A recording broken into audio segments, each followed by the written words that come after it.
Hello rice, हमारे YouTube channel शोरगुल times में आपका स्वागत है। आज बारी है कहानी सिगरेट अमीजादा के एपिसोड 11 की। इस कहानी के हर एक एपिसोड को जानने के लिए हमारे चैनल को सब्सक्राइब करते हुए वीडियो को लाइक और कमेंट्स भी करें ताकि इस कहानी का भरपूर आनंद आप उठा सके। चलिए अब चलते हैं कहानी के नए एपिसोड की ओर। जब सौर बियर पीते हुए आहान और सनाया के आने वाले बुरे दिनों को इमेज कर रहा था, बाउंसर जैसी पर्सनालिटी वाला एक आदमी आकर उसके सामने बैठ गया। सौर ने एकदम से वो डरावना चेहरा देखा तो बियर पीते पीते ही खांसने लगा। ये चेहरा किसी और का नहीं, विक्की भाई का था, जिसने मिलने के लिए सौर यहाँ आया हुआ था। छोटे छोटे बाल, बड़ी लाल आंखें और बाएं गाल पर एक बड़ा सा निशान। उस निशान को देखकर कोई भी विक्की भाई से डर सकता था। सौर को खांसते हुए देखकर विक्की भाई हंसने लगा। उसने हंसते हुए सौर से कहा, गिल साहब, इधर कैसे आना हुआ? कोई काम था क्या? विक्की भाई की यह बात सुनकर सौर ने चालाकी से हंसते हुए कहा, भाई आप भी ना, ये क्या कह रहे हैं? अगर कोई काम नहीं होगा तो मैं आपसे मिलने नहीं आ सकता। जब सौर चापलूसी भरी बातें करके विक्की भाई को खुश करने की कोशिश कर रहा था, एक तंग कपड़े पहनी लड़की विक्की भाई के पास आ गई और उसने पकड़ी हुई सिगार को लाइटर से जलाने लगी। विक्की भाई सिगार का एक कस लिया और नाम में सर हिलाते हुए सौर से कहा, गिल साहब, इतनी मक्खनबाजी करने की कोई जरूरत नहीं है। तुम्हें अच्छा से पता है कि अगर डील मुझको अच्छा लगा तो मैं काम करने से मना नहीं करूंगा। अब बताओ, तुम ऐसे कौन से झमेले में फंसे हुए हो कि तुमको इधर मेरे पास आना पड़ा? विक्की भाई कुछ ज्यादा ही स्ट्रेट फॉरवर्ड इंसान था। वैसे तो दुनिया के लिए वो एक बड़े बार का मालिक था, लेकिन असल में वो एक गुंडा था जो बड़े बड़े बिजनेसमैन और अमीर लोगों के साथ उठना बैठना रखता था। सौर ने भी ज्यादा वक्त गंवाए सीधे पॉइंट पर आते हुए कहा, भाई अब तो आप सब कुछ जानते हैं तो मैं सीधे पॉइंट पर आता हूँ। वो बात ऐसी है कि मेरी कजिन, मुझे याद है कि आप उस पर थोड़े इंटरेस्टेड थे। अब तक जो विक्की भाई आलसी अंदाज में बैठा हुआ था, अचानक से उसकी आंखें चमकने लगी। उसने बाएं हाथ में पकड़ी सिगार को जमीन पर फेंक दिया और अपने बाजू पर बने टाइगर टैटू को सहलाने लगा। तुम्हारी कजिन कौन? सनाया? विक्की भाई ने एक बार कंफर्म करने के लिए पूछा। जवाब में सौर ने हाँ में अपना सर हिला दिया। क्या 3 साल पहले उसकी शादी हो गई थी? उसने तुमको परेशान किया है क्या? भाई अब आप तो जानते ही हैं कि अभी अभी स्प्रिंग कारपोरेशन के साथ काम करना शुरू किया है, तो किसी का भी प्रोजेक्ट हेड बनना तय था। इस बात से मेरा और सनाया का झगड़ा चल रहा है, इसलिए हम सब की रात की नींद उड़ गई है। सौर की बात सुनकर विक्की भाई काउच पर आराम से फैल गए और उससे सीधा सवाल करते हुए बोले, तो क्या तुम सनाया को मरवाना चाहते हो? जैसे ही सौर ने विक्की भाई का ये सवाल सुना तो वो पैनिक करने लगा और ना में सर हिलाते हुए बोला, भाई आप जरूर मजाक कर रहे हैं। मैं भला किसी को क्यों मारने लगा? और सनाया तो मेरी कजिन है। क्या तुम कारपोरेशन के बारे में बात कर रहे हो? मेरे सुनने में आया है कि दिल्ली के राजादा फैमिली ने भी इस प्रोजेक्ट में इन्वेस्ट किया है। अब जब तुम लोगों के पास इतना पैसा आ रहा है तो तुम्हारा काम करने के लिए मैं 10 लाख लूंगा। विक्की भाई की आंखों से लालच टपक रहा था। क्या राजादा? तभी मैं सोचूं कि इतना बड़ा इन्वेस्टमेंट वो भी शिमला में कर सकता है, लेकिन ये तो सबसे अमीर और पावरफुल फैमिली है। नहीं, अब तो किसी भी कीमत पर मुझे सनाया को इस प्रोजेक्ट से बाहर निकालना ही होगा। सौर ने मन ही मन में सोचते हुए अपना इरादा पक्का कर लिया और हामी भरते हुए विक्की भाई से बोला, ठीक है भाई, 10 लाख में डील। सौर का जवाब सुनते ही विक्की भाई जोर जोर से हंसने लगा। उसने सौर से कहा, अरे गिल साहब, मैं क्या कंगाल लग रहा हूँ क्या? मैं तो बस ऐसे ही मजाक कर रहा था। अब बताओ तुम क्या चाहते हो? सनाया से कैसे निपटना है? ये सुनते ही सौर ने कुछ सोचा और विक्की भाई से टेढ़ी मुस्कान के साथ बोला, विक्की भाई, अब जो तरीका आपको सबसे ज्यादा पसंद हो उसी ही तरीके से निपटते हैं। सौर की बात सुनकर विक्की भाई थोड़ा डाउटफुल लगने लगा। उसने सौर से सवाल करते हुए कहा, क्या मेरा पसंदीदा तरीका? तुम चाहते हो कि मैं सनाया के साथ? सौर ने जवाब में बिना किसी झिझक के हामी भर दी। अपने जवाब को एक्सप्लेन करते हुए सौर ने कहा, हाँ भाई, अब आप भी तो सनाया में दिलचस्पी रखते हैं, तो क्यों ना हम दोनों इस मौके का फायदा उठा लें। मैं बस चाहता हूँ कि वहाँ वीडियो शूट कर लें। उस वीडियो के चलते सनाया का मुंह बंद रहेगा और आपकी कई सालों की तमन्ना भी पूरी हो जाएगी। एक एक शब्द के साथ सौर की शैतानी नियत झलक दिखाई दे रही थी। ये सुनकर विक्की भाई को भी बड़ी एक्साइटमेंट फील हो रही थी, मगर उसने एक बार फिर से सौर से सवाल करते हुए कहा, कोई गड़बड़ी तो नहीं होगी? वैसे तो विक्की भाई को किसी से डरने का कोई रीजन नहीं था, मगर फिर भी वो किसी मुसीबत में नहीं फंसना चाहता था। भले ही गिल फैमिली बहुत पावरफुल नहीं थी, लेकिन उनका बड़े बड़े गवर्नमेंट ऑफिसर के साथ उठना बैठना था। गिल फैमिली की बेटी के साथ ऐसी उल्टी सीधी हरकत करने से कहीं विक्की भाई मुसीबत में आ जाए तो। लेकिन सौर ने विक्की भाई को यकीन दिलाते हुए कहा, विक्की भाई आप टेंशन मत लो, मैं कह रहा हूं ना, कोई गड़बड़ी नहीं होगी। मैंने फ्रांस से एक स्पेशल ड्रिंक मंगवाई है, जिसे पीने के बाद कोई और तो दूर की बात है, खुद सनाया भी आपको मना नहीं करेगी। अब जब खुद लड़की के भाई ने हामी भर दी है, तो विक्की भाई को डरने की क्या वजह हो सकती है। उसने सौर से कहा, मुझे तो ये डील बहुत मजेदार लग रहा है, लेकिन क्या सनाया का हस्बैंड बीच में नहीं आएगा? आहान बीच में आ सकता था।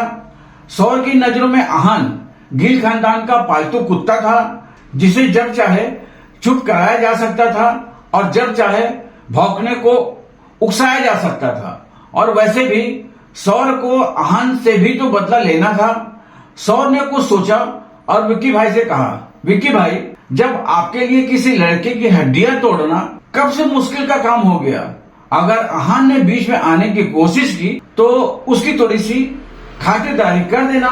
सौर की ये बात सुनते ही विक्की भाई ठाके लगा के हंसने लगा। सौर प्राइवेट रूम से बाहर आया और सनाया को कॉल करने लगा। कुछ देर बजने के बाद सनाया ने कॉल आंसर दिया। हेलो, कौन? सनाया ने पूछा। सौर सीधे पॉइंट पर आते हुए कहा, मैं सौर्य। अगर आहान की जान बचाना चाहती हो तो प्लाजा बार पहुंच जाओ अभी। अपनी बात कहने के बाद सौर ने कॉल काट दिया। सनाया कंफ्यूज हो गई थी। सौर आहान की जान के बारे में कुछ कह रहा था, कहीं आहान किसी मुसीबत में तो नहीं है? शिट, मुझे जल्द से जल्द वहां जाना होगा, सनाया ने अपने आप से ही कहा और तैयार होने लगी। अब जब स्प्रिंग कारपोरेशन के प्रोजेक्ट से उसे निकाल दिया गया था, तो सनाया ने सोचा कि क्यों ना घर पर रहकर आराम किया जाए। लेकिन अब एक नया बखेड़ा खड़ा हो गया था। जब सनाया घर से बाहर निकल रही थी तो एक मैसेज आया। सनाया ने मैसेज पढ़ा, अगर तुम आधे घंटे में यहाँ नहीं आई तो आहान की हालत का जिम्मेदार कोई और नहीं होगा। मैसेज को पढ़ते ही सनाया की आंखें गुस्से से लाल हो गई। सौर, तुम्हें तो मैं छोड़ूंगी नहीं। कुछ इंजीनियर टीम के लिए तुम इतने नीचे गिर सकते हो, मैंने कभी सोचा नहीं था। सनाया ने अपने आप से ही कहा और जल्दबाजी में घर से निकल गई। सनाया ने टैक्सी ली और जितनी जल्दी हो सकी प्लाजा बार पहुंच गई। बाहर ही सनाया को सौर का ड्राइवर मिल गया। उसके बताए हुए रूम में सनाया तुरंत चली गई। सनाया ने जब हाँफते हुए उस प्राइवेट रूम का दरवाजा खोला तो उसने देखा कि सौर आराम से बैठा रेड वाइन पी रहा था। सनाया ने गुस्से में उसे अप्रोच किया और सौर से सवाल करते हुए बोली, मुझे यहाँ क्यों बुलाया हो सौर्य? सौर्य ने इस तरह रिएक्ट किया मानो उसने सनाया की कही कोई बात सुनी ही नहीं। बैठो, सौर्य ने कहा। वैसे तो सनाया उसकी एक बात भी सुनना नहीं चाहती थी, मगर क्योंकि वो बहुत थक गई थी तो सनाया बैठ गई। सौर्य ने टेबल पर रखी एक बोतल से कोई गुलाबी रंग की ड्रिंक ग्लास में सर्व की और सनाया की तरफ बढ़ा दी। सनाया इस सब के मूड में बिल्कुल भी नहीं थी। उसने सनाया से कहा, सौर्य, अगर तुम्हें कुछ कहना है तो जल्दी कहो। सौर्य ने फाइनली कुछ कहने की तकलीफ उठाई और मुस्कुराते हुए सनाया से कहा, सनाया, मैं तुम्हारा भाई हूँ, क्या तुम मुझसे थोड़ा प्यार से बात नहीं कर सकती? सनाया ने इस बात पर कुछ भी रिएक्ट नहीं किया और शक भरी निगाहों से सौर की तरफ देखने लगी। सौर कब से इतना पोलाइट हो गया था? सनाया ने अपने बिगड़ेल भाई को इतना नरमी से पेश आते हुए कई सालों में पहली बार देखा था और इस वजह से वो डाउटफुल थी। सौर ने आगे कहा, देखो मुझे तुमसे कोई प्रॉब्लम नहीं है, लेकिन आहान को मैं ऐसे ही माफ नहीं कर सकता। आफ्टर ऑल उसने मुझे सबके सामने थप्पड़ मारी है। सनाया ने सौर से सीधा सवाल करते हुए कहा, तो तुम मुझसे क्या चाहते हो? सौर ने एक बार फिर से ड्रिंक का गिलास सनाया की तरफ बढ़ाया और कहा, मैं बस इतना चाहता हूँ तुम उसको कंट्रोल करो। मैं उसका ऐसा बर्ताव सहन नहीं कर सकता और हम पुरानी बातों को भूल जाएं। आफ्टर ऑल एक फैमिली में ऐसे प्रॉब्लम अच्छे नहीं लगते। मैं सही कह रहा हूँ ना सनाया? सनाया को ये ज्यादा मुश्किल बात नहीं लगी और उसने सौर के ग्लास से अपना ग्लास टकराकर ड्रिंक का एक घूंट ले लिया और बोली, ठीक है, मैं आहन से कहूंगी कि अब आपके साथ ऐसा कुछ न करे, मगर तुम भी उसे इंसल्ट नहीं कर सकते। आज कंपनी के बाहर जो कुछ भी हुआ उसमें तुम्हारी भी गलती थी। सनाया ने अपनी बात खत्म की कि अनजाने शख्स ने उसके सामने आकर कहा, ड्रिंक कैसी लगी मेरी जान?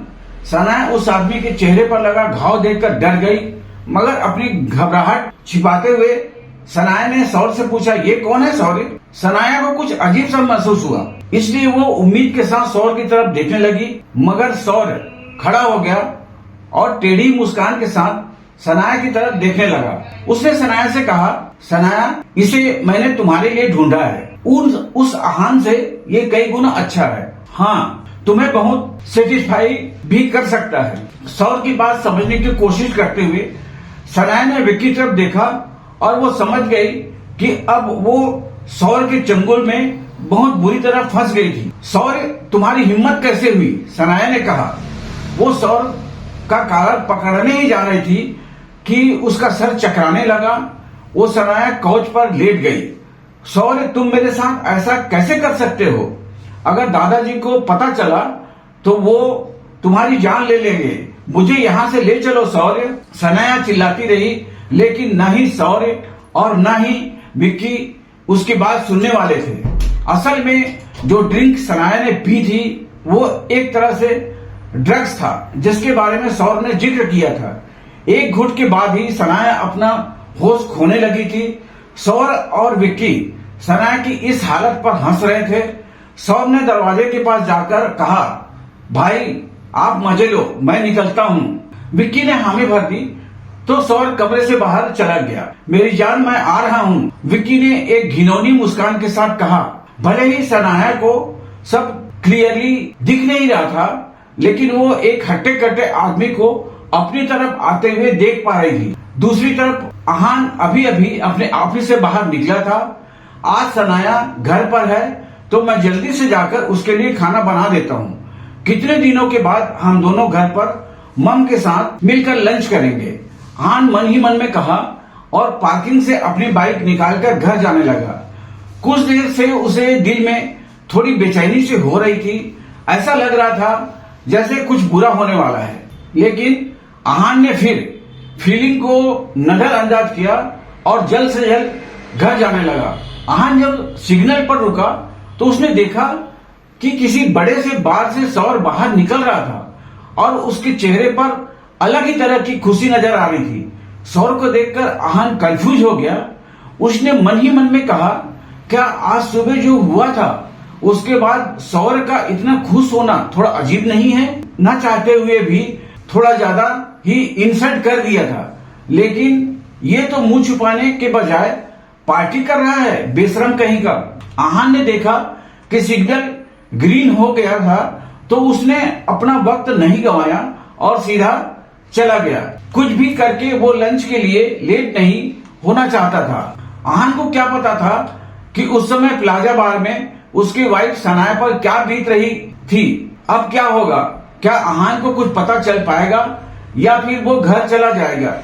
इसी के साथ कहानी सिगरेट अमीरजादा का यह एपिसोड समाप्त होता है।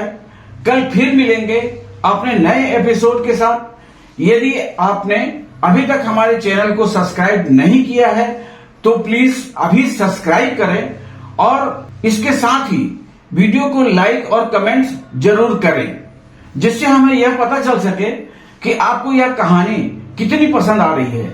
आज के लिए बस इतना ही। नमस्कार, धन्यवाद।